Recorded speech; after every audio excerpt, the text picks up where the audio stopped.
Grizzly bears, often seen as symbols of wilderness and strength, can become unpredictable forces of nature when they feel threatened. Their towering size and explosive power can make any sudden encounter terrifying. Attacks are typically a defensive reaction, fueled by fear, hunger, or the instinct to protect their young. These rare yet intense moments serve as stark reminders of the raw power and unpredictability of the wild. To coexist safely with grizzlies, understanding their behavior and respecting their space is crucial to avoiding dangerous confrontations. In the dense primeval forests of Ussuri-Krai, Russia, in 2011, locals had always maintained a respectful distance from the wildlife that inhabited the region. This remote eastern territory, nestled against the Chinese border, was known for its untamed wilderness and the massive Ussuri brown bears that had roamed these lands for centuries. The Sikhote-Alin Highway, cutting through this wilderness, was the main artery connecting isolated communities. While animal crossings were common, what happened on the foggy morning of September 17th would forever change how residents viewed their coexistence with these powerful predators. The region had experienced an unusually harsh winter, followed by a summer drought that year, driving many large predators closer to human settlements in search of food. Local environmental authorities had issued several warnings in the preceding months about increased bear sightings near roadways. Still, budget constraints had prevented the implementation of adequate wildlife corridors or fencing that might have prevented the tragedy. Most residents had grown accustomed to these warnings, having lived alongside wildlife for generations without any serious incidents. Maxim Voloshin, a 42-year-old timber company supervisor, had been commuting to the logging operation he managed when he first spotted the enormous bear near kilometer marker 217.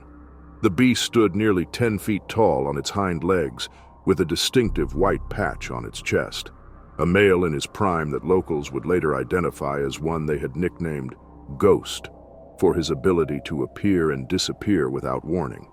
Maxim slowed his truck and used his radio to alert other drivers about the animal's proximity to the highway. This particular bear had been documented by wildlife researchers the previous spring, notable for its unusual size and distinctive markings. Their field notes indicated that Ghost had displayed no previous aggression toward humans, but had lost a significant amount of territory to logging operations for the last 3 years.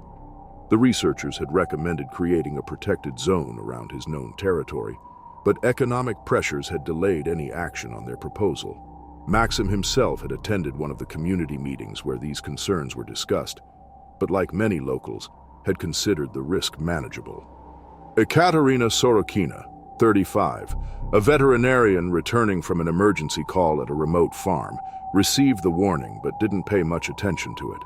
Bear sightings, while concerning, were relatively common in the region. Behind her traveled Nikolai Petrov, 51, a retired military officer now working as a security consultant, and further back was Dmitry Kuznetsov, 29, a postal worker making his weekly delivery run to the outlying villages. The winding road, slick from overnight rain and shrouded in mist, required cautious driving, even without wildlife hazards. As Ekaterina rounded a sharp bend, the massive bear suddenly charged from the tree line directly into her path. Swerving violently to avoid collision, her sedan skidded across the wet asphalt and slammed into the guardrail. Traffic flow on the Sikhote-Alin Highway had increased by nearly 40% in the 5 years leading up to the incident, primarily due to expanded logging operations and new mining ventures in the area. Environmental impact studies had warned about the growing risk of wildlife confrontations, but infrastructure improvements had not kept pace with development. The curve where Ekaterina encountered the bear had been identified as a high-risk crossing point in a provincial transportation safety report just 3 months earlier, with recommendations for wildlife underpasses and improved visibility that remained unimplemented. Nikolai, following too closely in the limited visibility, braked hard, but couldn't stop in time, crashing into Ekaterina's vehicle. Dmitry, coming upon the scene moments later, managed to halt his postal van several meters from the growing pileup. Nikolai had spent 22 years in the Russian military. including deployments to conflict zones where he had faced life-threatening situations. Friends would later remark on the cruel irony that he had survived combat only to meet his end on a routine drive through his homeland. He had recently begun a relationship with a woman from Vladivostok and had planned to propose to her the following weekend. The small jewelry box containing the engagement ring would later be found intact in his vehicle's glove compartment. Initially, the drivers assumed they were dealing with a standard traffic accident. Ekaterina, dazed but conscious, attempted to exit her crushed vehicle to check on the others. Nikolai, thinking only of assisting the other drivers, stepped out onto the asphalt. Dmitry pulled his truck to the side of the road and grabbed his first aid kit, intending to help the others.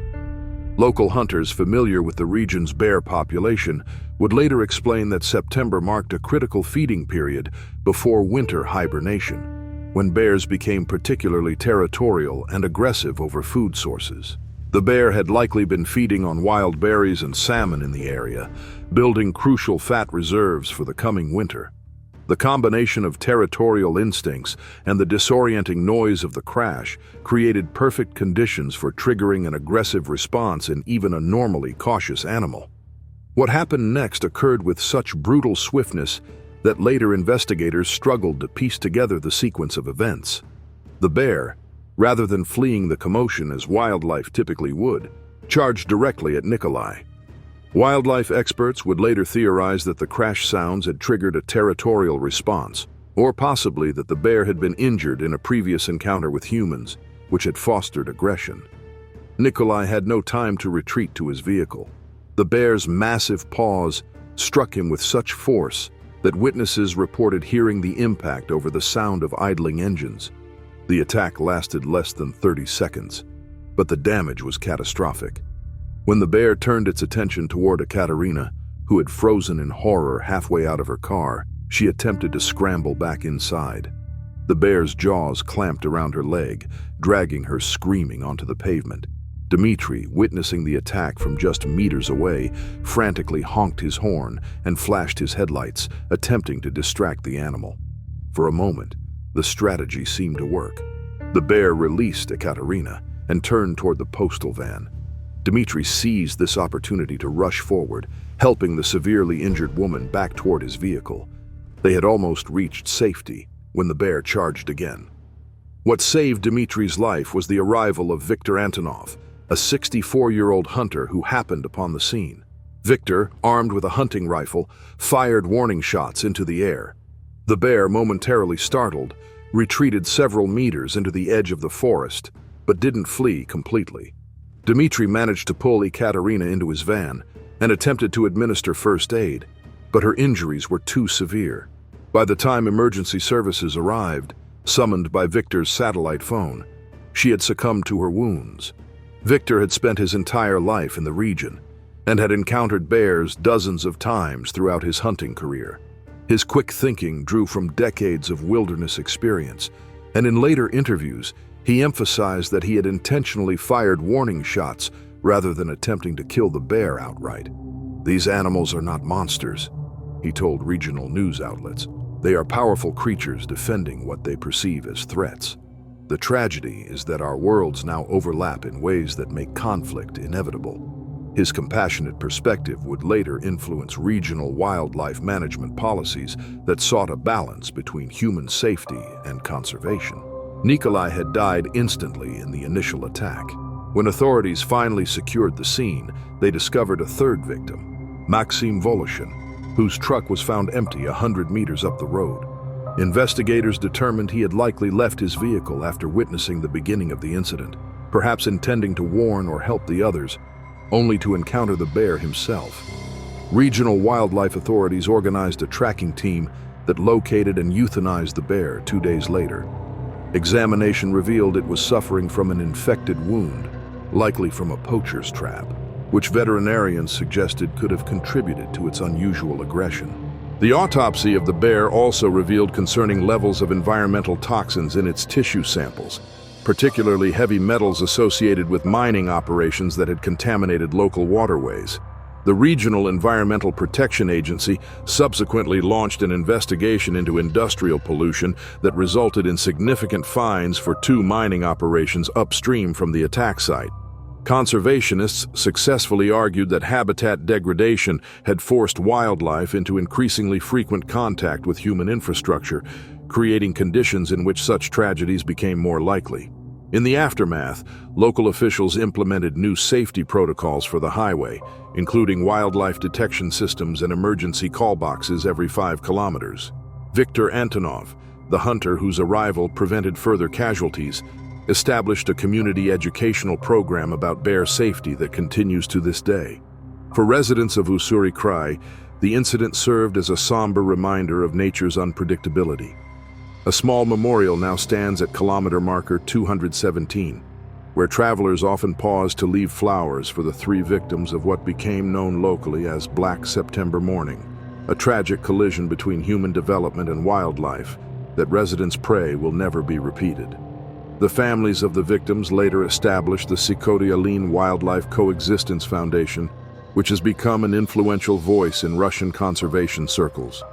Using funds from a settlement with regional transportation authorities, the foundation sponsors research into wildlife corridors, improved roadway design, and educational initiatives aimed at reducing human-wildlife conflict. Ekaterina's parents, both retired teachers, became particularly active in bringing these lessons to schools throughout the region, ensuring that the next generation would grow up with a deeper understanding of how to coexist safely with the powerful predators that shared their homeland. In the lush pine forests of northern Ontario, Canada, in 1997, Camp Pinewood had built a reputation as one of the region's premier summer destinations for children. Situated on the shores of Lake Manitou, the camp offered wilderness experiences designed to foster independence and appreciation for nature in its young attendees. The camp's director, Harrison Blackwood, had implemented strict wildlife safety protocols after a minor incident years earlier, but what occurred on the muggy night of July 14th would test all their preparations. 12-year-old Ethan Mercer had been excited about his first time away from home. The shy, bookish boy from Toronto had initially struggled to connect with his cabin mates, but had gradually begun to enjoy the camp's structured activities. What his counselors didn't know was that Ethan's homesickness had led him to hoard comfort snacks, chocolate bars and candy sent in care packages from his parents, despite the clear rules about food storage.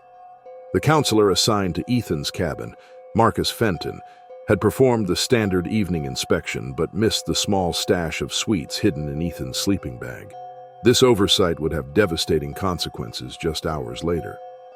The night was particularly warm, and many campers had chosen to sleep with their tent flaps partially open for ventilation, creating an unintended invitation to the forest's wildlife. At approximately 2:17 a.m., according to the camp's incident report filed later, campers in neighboring tents were awakened by terrifying screams. Ethan's tent flap had been torn wide open, and witnesses reported seeing the dark shape of a medium-sized black bear dragging something into the woods. Marcus, rushing from the counselor's cabin just 30 meters away, realized with horror that Ethan was missing from his shredded sleeping bag. Senior counselor Rebecca Thornton immediately activated the camp's emergency response system, while Marcus and 2 other staff members, armed only with flashlights and air horns, followed the disturbed undergrowth where the bear had retreated. The screams continued, allowing the rescuers to track the bear's movement, though the dense forest and darkness severely hampered their efforts. Camp Director Harrison Blackwood later recounted how the rescue team formed a line, shouting and making noise as they advanced slowly through the brush. When they finally caught sight of the bear approximately 200 meters from the campsite, it had already inflicted significant damage. The black bear, a female estimated to weigh around 250 pounds, had Ethan pinned against a fallen log and was focused on his arm, which had originally contained the hidden candy. Following established wildlife management protocols, the counselors began throwing rocks and blasting their air horns. The cacophony momentarily confused the bear, which released its grip on the boy just long enough for Marcus to advance and position himself between the animal and the child. The bear made a false charge but retreated when all three counselors stood their ground while making as much noise as possible. Emergency medical technician Sophia Winters, who had been working at the camp for the summer season, rushed forward to assess Ethan's condition once the bear had moved a safe distance away. She found the boy conscious but in shock, with severe lacerations to his right arm and shoulder, along with puncture wounds to his upper back where the bear's teeth had gripped him during the dragging. Using the limited supplies in her emergency kit, Sophia managed to stabilize the bleeding while the group carefully transported Ethan back to camp. The remote location of Camp Pinewood meant that professional medical help was nearly an hour away. Camp staff maintained radio contact with approaching paramedics, following their instructions to treat for shock and manage the wounds. When the ambulance finally arrived, Ethan's condition had stabilized, though he remained in critical condition. Provincial wildlife officers arrived the following morning and identified the bear through tracks and fur samples. The animal had been tagged the previous year after being relocated from another campsite, where it had become habituated to human food. Testing of the bear, which was euthanized after being tracked and captured 3 days later, revealed it was indeed the same animal, having traveled nearly 30 kilometers back to populated areas. Ethan underwent 7 hours of surgery at a regional health center to repair nerve and tissue damage. Doctors initially feared he might lose partial use of his arm, but after extensive physical therapy, he regained most of his functionality. The psychological recovery proved more challenging. Ethan developed severe anxiety and post-traumatic stress disorder that required years of therapeutic intervention. Camp Pinewood temporarily closed after the incident, but reopened the following summer with reinforced safety measures, including metal food storage lockers, electric fencing around sleeping areas, and additional staff training. Harrison Blackwood implemented an enhanced educational program about bear behavior and safety that became mandatory for all campers on their first day of camp. For the Regional Wildlife Management Department, the incident highlighted the dangers of habituated bears and led to more aggressive policies regarding animals that showed signs of food conditioning. The case became a cornerstone example in Ontario's wilderness education programs, particularly the admonition that a fed bear is a dead bear, emphasizing how human carelessness often leads to tragedy for both people and wildlife. 15 years later, Ethan Mercer would return to Camp Pinewood, this time as an instructor for their wildlife safety program, using his experience to ensure no other child would make the same mistake that had nearly cost him his life. In the remote wilderness of British Columbia's Chilcotin Mountains in 2003, where glacial rivers cut through valleys of ancient cedar and spruce, a group of experienced hikers set out on what was supposed to be a challenging yet manageable 7-day backcountry expedition. The Blackwater River Trail had gained popularity among outdoor enthusiasts, seeking pristine landscapes far from civilization, but its isolated nature meant that hikers were entirely self-reliant in emergencies. This reality would become brutally apparent for the 5 members of the expedition on the evening of August 21st. Expedition leader Terrence Wainwright, 47, an environmental consultant from Vancouver with over 20 years of wilderness experience, had meticulously planned their route. The other members included Alastair Hembry, 39, a software engineer, Josephine Keller, 42, a veterinary surgeon, Rafael Dominguez, 36, a professional photographer documenting the trip, and Conrad Blackburn, 44, a high school science teacher. All had completed wilderness first aid training and had previous backcountry experience, though none had anticipated the danger that awaited them at the Morrison Creek crossing. Their 4th day on the trail had been particularly challenging, with unexpected trail washouts forcing them to take lengthy detours. As dusk approached, the group reached Morrison Creek. A normally manageable river crossing that recent rainfall had transformed into a fast-moving body of water, approximately 15 meters wide and waist-deep in sections.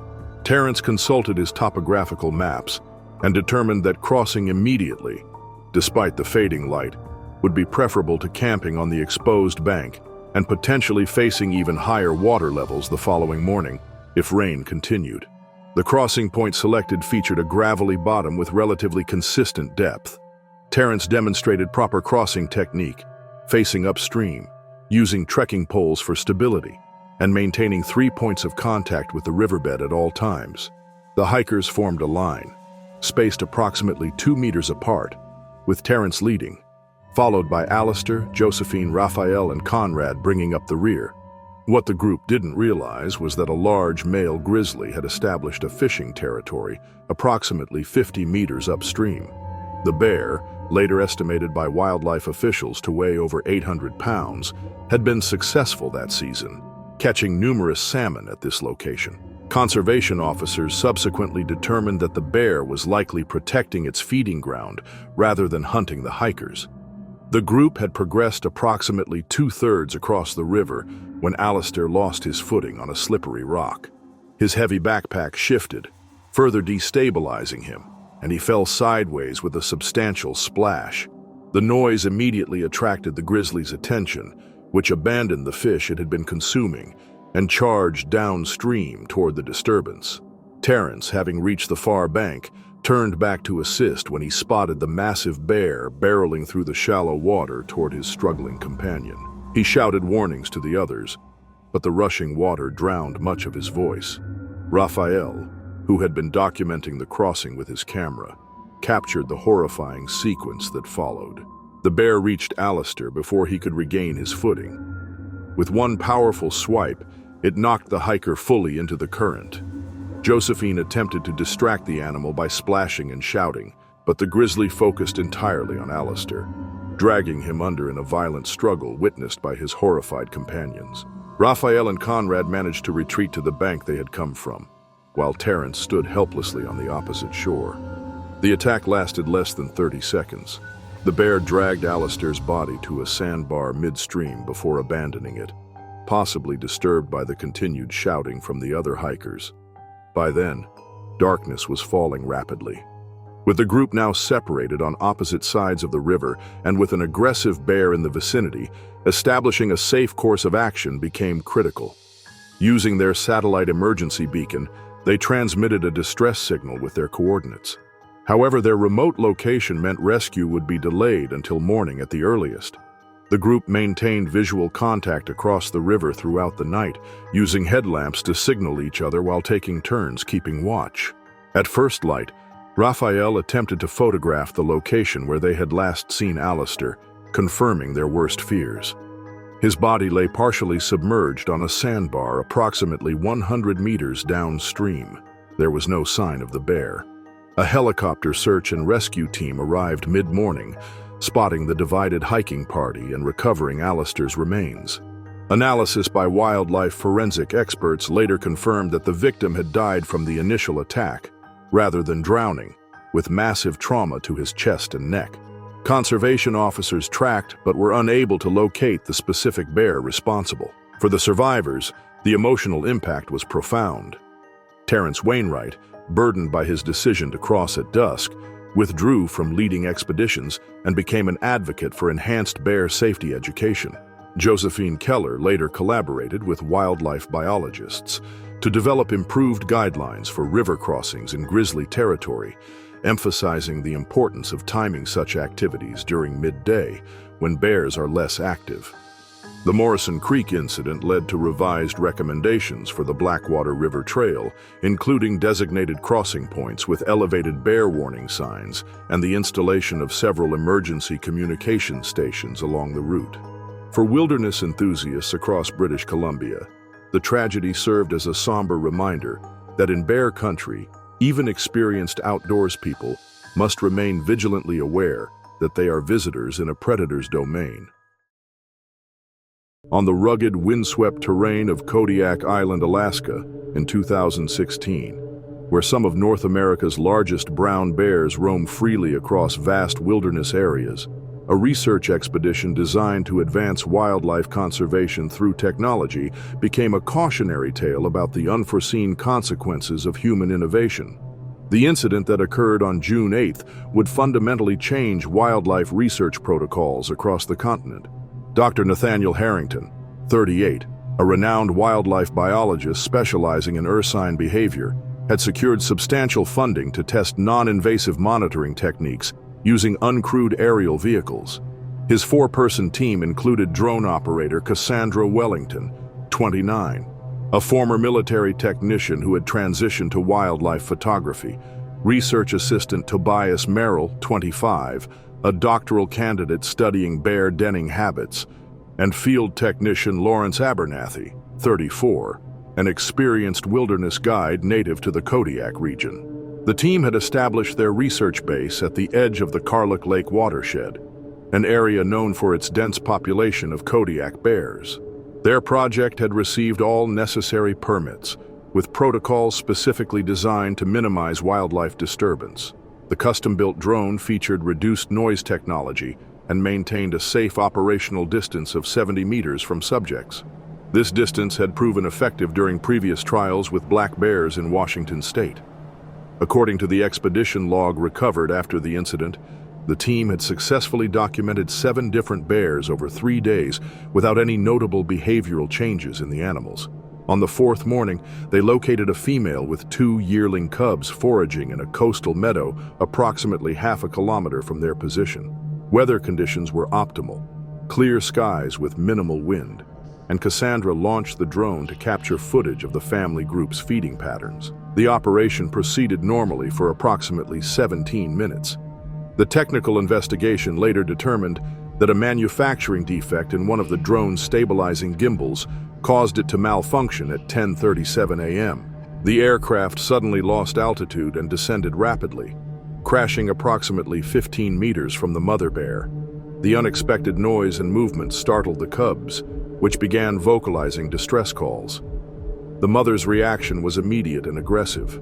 Rather than fleeing with her cubs as bears typically might, she identified the direction from which the threat had appeared and charged directly toward the research team's position. Dr. Harrington, recognizing the imminent danger, instructed the team to retreat to their nearby truck while he collected essential equipment. Tobias and Lawrence immediately followed instructions, but Cassandra remained briefly to assist Dr. Harrington with the sensitive tracking equipment. This delay proved catastrophic, as the bear covered the distance to their position with astonishing speed. By the time they realized the immediate danger, the bear was less than 30 meters away and closing rapidly. Lawrence, having reached the vehicle first, started the engine and repeatedly honked the horn in an attempt to deter the charging bear. The noise momentarily confused the animal, giving Dr. Harrington and Cassandra precious seconds to reach the truck. Cassandra made it to the passenger door, but Dr. Harrington, encumbered by equipment, was several steps behind. The bear overtook him just meters from safety. Witnesses described the attack as explosive in its violence. The massive animal, estimated to weigh over 1,100 pounds, knocked Dr. Harrington to the ground and began mauling him. Cassandra, having reached relative safety, grabbed a canister of bear spray from the dashboard and courageously re-exited the vehicle in an attempt to assist her colleague. Her intervention likely saved Dr. Harrington's life. The concentrated spray temporarily disoriented the bear enough for Tobias and Lawrence to help drag the severely injured biologist into the truck. The bear, still agitated but affected by the spray, retreated a short distance before circling the vehicle several times. The team immediately radioed for emergency assistance while administering first aid to Dr. Harrington, who had sustained catastrophic injuries to his shoulder, back, and legs. The remote location complicated evacuation efforts. A Coast Guard helicopter arrived 73 minutes after the initial call, during which time Lawrence had driven the truck along primitive access roads to a clearing suitable for landing. Dr. Harrington was airlifted to Kodiak City and subsequently transferred to a medical center in Anchorage, where he underwent 11 hours of surgery. Despite the medical team's best efforts, Dr. Harrington lost his left arm and sustained permanent nerve damage to his lower body. During his lengthy recovery, he provided detailed testimony for the official investigation, acknowledging that while their protocols had followed existing guidelines, they had fundamentally underestimated how differently Kodiak bears might react compared to their smaller mainland cousins. The Alaska Wildlife Department, together with local authorities, used the incident to introduce new regulations on drone use in bear habitats. The Harrington Protocols, as they became known, implemented minimum distances 3 times greater than previously recommended, and required multiple spotters specifically assigned to monitor animal behavior during drone operations. Cassandra Wellington, recognized for her bravery during the attack, later established a non-profit organization dedicated to developing wildlife research technologies with enhanced safety features. Lawrence Abernathy worked with indigenous communities to incorporate traditional knowledge about bear behavior into modern research methodologies. Tobias Merrill eventually completed his doctorate, focusing his dissertation on predicting and mitigating bear responses to technological intrusions in their habitat. For wildlife researchers worldwide, the Kodiak incident became a definitive case study in the unintended consequences of technology in wilderness settings, emphasizing that innovation must always be balanced with profound respect for the unpredictable nature of wild animals, particularly apex predators defending their young. In the harsh, ice-bound reaches of the Beaufort Sea in 2009, where temperatures routinely plunged to -40 degrees Celsius and darkness reigned for months at a time, the North Star offshore drilling platform stood as a testament to human industrial determination. Located approximately 6 kilometers off the northern coast of Alaska, the facility's isolation offered protection from many environmental concerns, but created unique vulnerabilities that became tragically apparent on the night of February 7th. Mechanical engineer Zachary Pendergast, 41, had been employed at the facility for 3 consecutive rotations, having developed a reputation as a meticulous worker who preferred the solitude of night shifts. His responsibilities included routine maintenance inspections of the platform's lower mechanical decks, crucial work that ensured the facility's integrity against the relentless Arctic elements. What he could not have anticipated was that these regular rounds would bring him face to face with one of the region's most formidable predators. The incident occurred during what had become known among the crew as hunger season, the darkest winter months when polar bears, facing increasing food scarcity due to climate change, grew more desperate and adventurous in their hunting behaviors. Platform manager Victoria Holloway had implemented strict waste management protocols after several bears were spotted on nearby ice floes in the previous weeks. However, a delayed supply helicopter had created a temporary backup of kitchen waste that was stored in sealed containers on the loading deck, awaiting disposal. Later investigation determined that the bear, an adult male estimated to weigh approximately 1,200 pounds, had swum nearly 4 kilometers from the nearest ice pack, attracted by scent traces carried on the wind. Security footage showed the animal circling the platform's support columns before finding a maintenance ladder not fully retracted after recent underwater structural inspections. Zachary had just completed his inspection of the desalination equipment when he entered the narrow corridor connecting to the generator room. The emergency lighting cast long shadows across the metal walkway, partially obscuring his vision.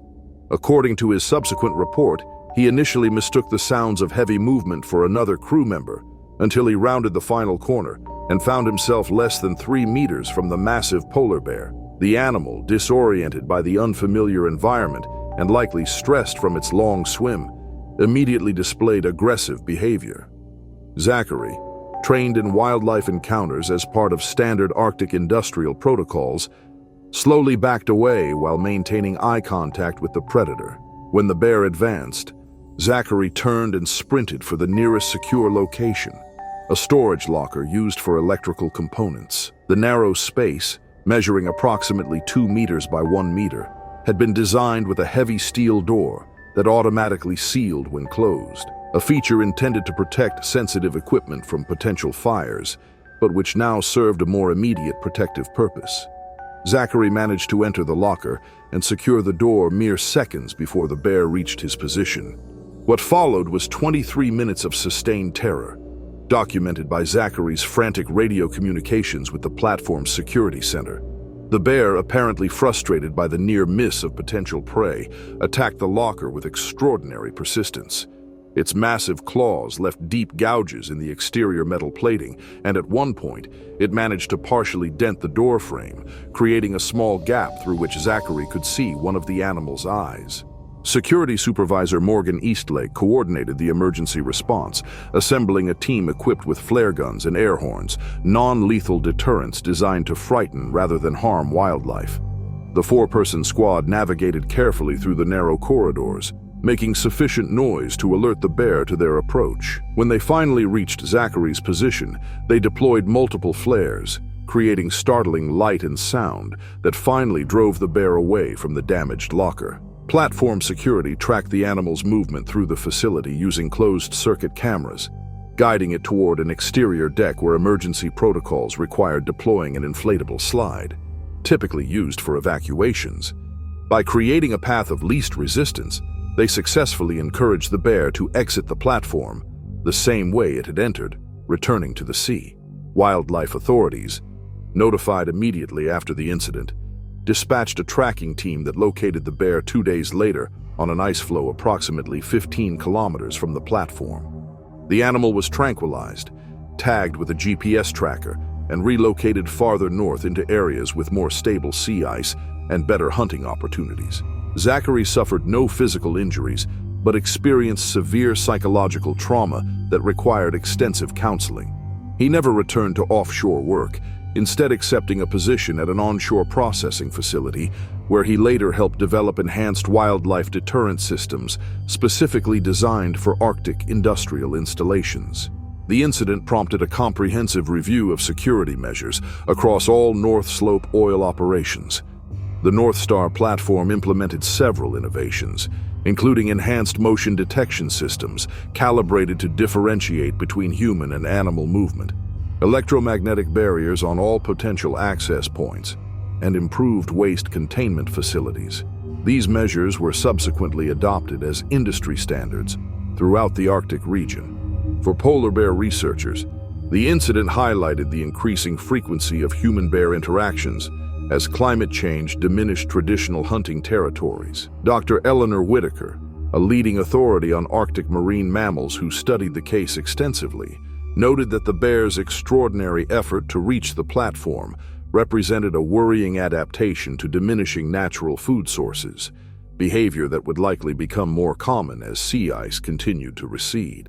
The oil company's subsequent financial support for polar bear conservation initiatives, although viewed skeptically by some environmental groups, did result in improved monitoring systems that helped track population movements and identify critical habitat areas that deserved enhanced protection.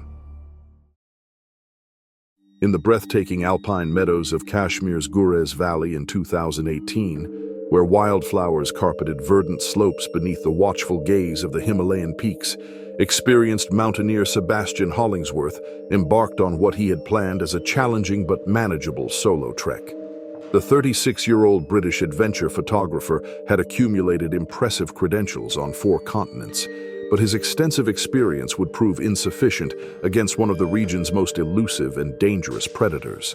The Gurez Valley, situated along the disputed border between India and Pakistan, had only recently reopened to international travelers after decades of restriction. Its pristine wilderness and relative isolation appealed strongly to Sebastian, who specialized in documenting remote, untouched landscapes. Local authorities had granted him special permission to explore certain areas typically off-limits to foreigners, based on his professional reputation and detailed itinerary submission. Regional wildlife warden Farouk Mirza had personally briefed Sebastian before his departure, emphasizing that while Himalayan brown bears were rarely sighted, they remained a significant concern, particularly in the higher elevation meadows where they foraged during the summer months. These warnings, combined with Sebastian's research, had prompted him to carry bear spray and a satellite communication device, precautions that would ultimately prove crucial to his survival. According to the detailed journal recovered with his equipment, Sebastian had spent 4 successful days photographing the region's spectacular geography.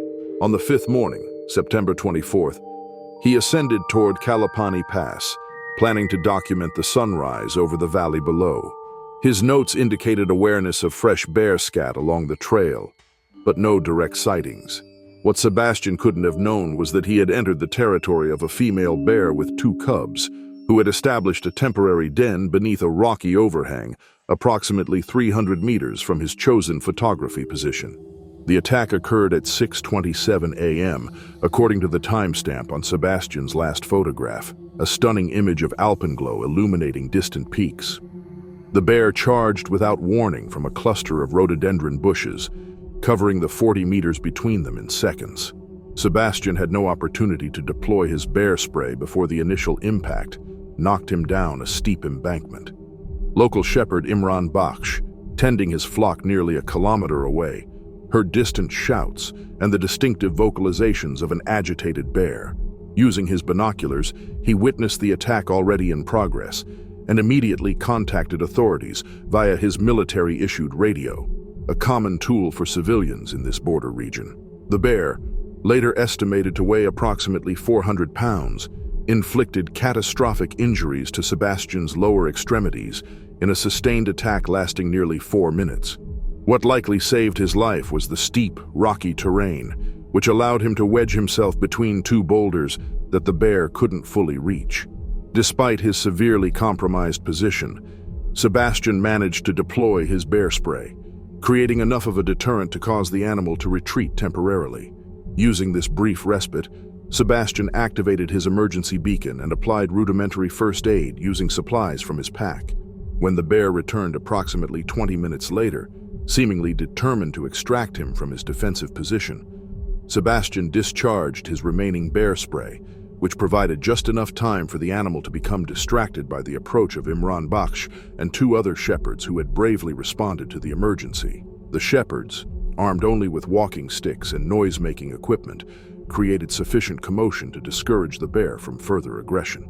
Imran remained with Sebastian while his companions returned to their village to coordinate with approaching rescue teams. Military helicopters, dispatched from a nearby border outpost, reached the location within 90 minutes, remarkably fast given the remote terrain. Medical personnel found Sebastian conscious, but in critical condition from blood loss and traumatic injury. The helicopter transported him directly to the military hospital in Srinagar, where surgeons worked for 11 hours to save his legs. Despite their efforts, Sebastian sustained permanent nerve damage and would never regain full mobility. After initial stabilization, he was transferred to a medical facility in New Delhi, before eventually returning to the United Kingdom for extended rehabilitation. Wildlife authorities investigating the incident discovered evidence of illegal poaching activities within the bear's territory, specifically snare traps set approximately 4 kilometers from the attack site. Regional wildlife biologist Dr. Aisha Rahman concluded that the bear's abnormal aggression likely stemmed from prior negative human encounters, possibly including injury from poaching attempts or harassment. The discovery prompted increased anti-poaching patrols throughout the protected area. The Gurez Valley administration subsequently implemented stricter regulations for solo trekkers, requiring guides for certain routes and establishing mandatory wildlife safety training for all permit applicants. Local communities received additional training in emergency response protocols specifically tailored to wildlife incidents. Despite his life-altering injuries, Sebastian Hollingsworth eventually published a photographic essay titled "Borrowed Light: A Journey Through Kashmir," which included images taken moments before the attack. In accompanying interviews, he consistently refused to villainize the bear, instead emphasizing how human encroachment and illegal hunting had disrupted natural behavioral patterns. The proceeds from his book supported both his ongoing medical needs and conservation initiatives focused on reducing human-wildlife conflict in the region. For the residents of Gurez Valley, who had long maintained traditional knowledge about coexisting with the region's apex predators, the incident reinforced ancestral wisdom about respecting territorial boundaries. Elder shepherd Nazir Ahmad, who had warned Sebastian about traveling alone, established an informal guide program that paired international visitors with local experts possessing generations of knowledge about bear behavior and seasonal movements. The case became an important reference point in international adventure tourism circles, highlighting how even experienced outdoors people must adapt their risk assessment when entering unfamiliar ecosystems with endemic predator species. Sebastian's willingness to share his experience transformed a personal tragedy into valuable educational material, which likely prevented similar incidents in the years that followed.